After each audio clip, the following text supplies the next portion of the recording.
I've been doing this for so long. You talk about students a lot, Pat. How do you become a student? Do you have a course or like a training program or what? Well, Ganjier, we have, there's a Ganjier program you could sign up.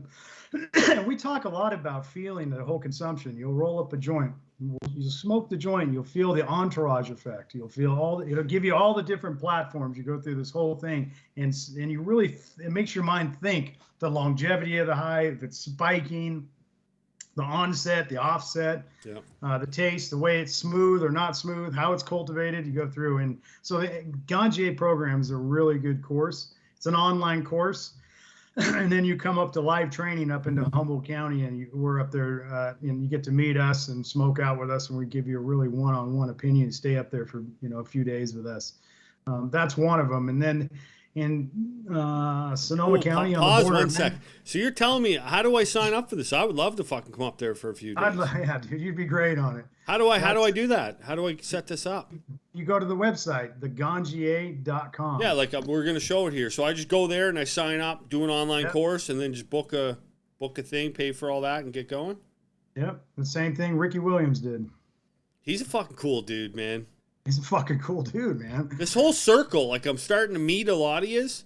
I can't wait until like there's going to be a day where I'm like part of this circle. I'm already part of it on an outskirts, but I can't wait till I get to fucking mingle with you guys. And we have a lot of Canadians on there too that are best buds. I know I don't know if you know that brand. There's a bunch of them out all across Canada that have been taken all across. We have students from all over the world that come to that, and then me and one of the other instructors who is Justin Calvino, is old school guy like me, is teaching cultivation forever. We're going to be changing my garden center in Northern California into the Organic Greenhouse Institute, where you come in and we teach you everything about regenerative type cultivation. So you get your hands in the soil. You'll be eating King Kashi compost with me for breakfast with eggs. Because we're running out of good soil, aren't we? We're running out of good soil. Well, I mean, it is. It's to jump in that real quick. It's very difficult to find good soil. Systemic, compostable. Doing your own compost is always the best. It's very difficult because people don't have it, and then trying to learn that. So it's very difficult. I have my big fight is with all the compost. My competitors in the industry. We won't name names like Fox Farm, but.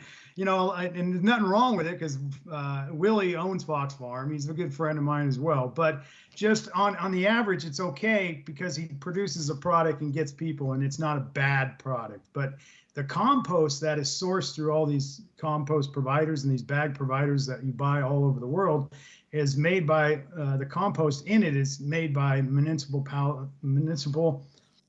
compost dump sites. Like in San Francisco, for instance.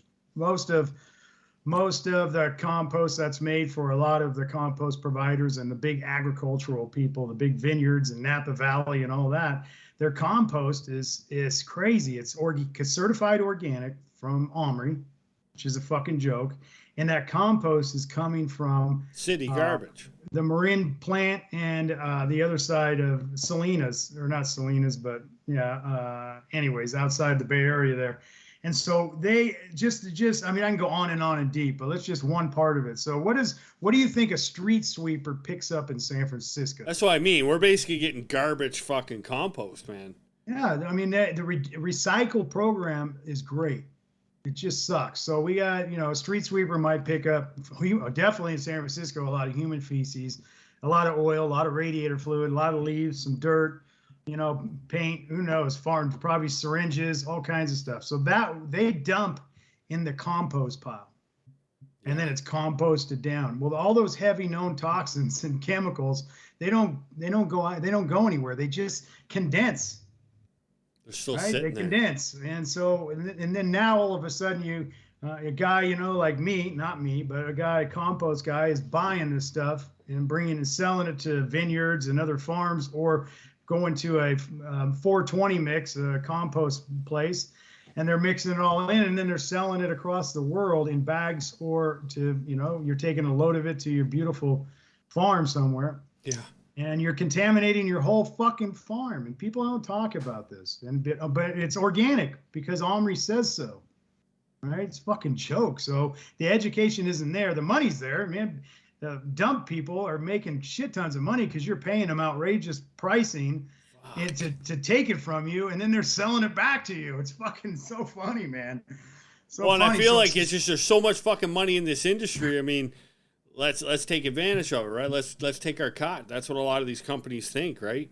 And we're all so fucking new that we don't know any better, man. We see our homeboy using it. He's getting great flower. He's getting high off it. We're gonna try the same thing, and it's a fucking weird culture, man, that we're in.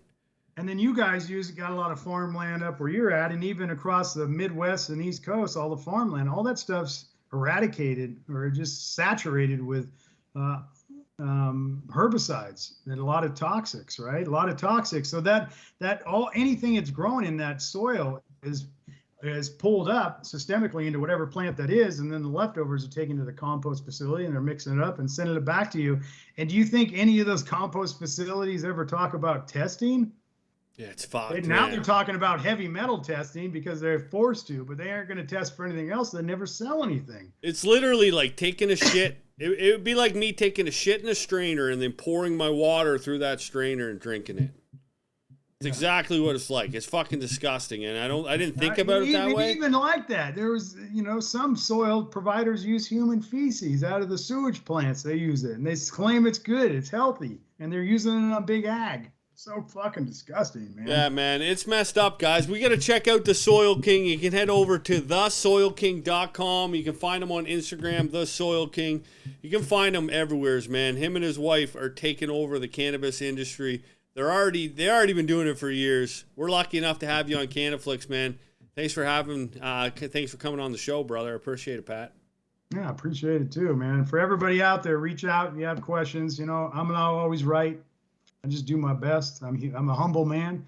Everything given to me that I'm giving to you is freely given to me, and it's going to be freely given to you. That's how it works. That's reciprocal, man. And I'm giving it out free too, guys. And speaking of that, 15% discount off Canaflix. I forgot to talk about that because it's been a great conversation, man.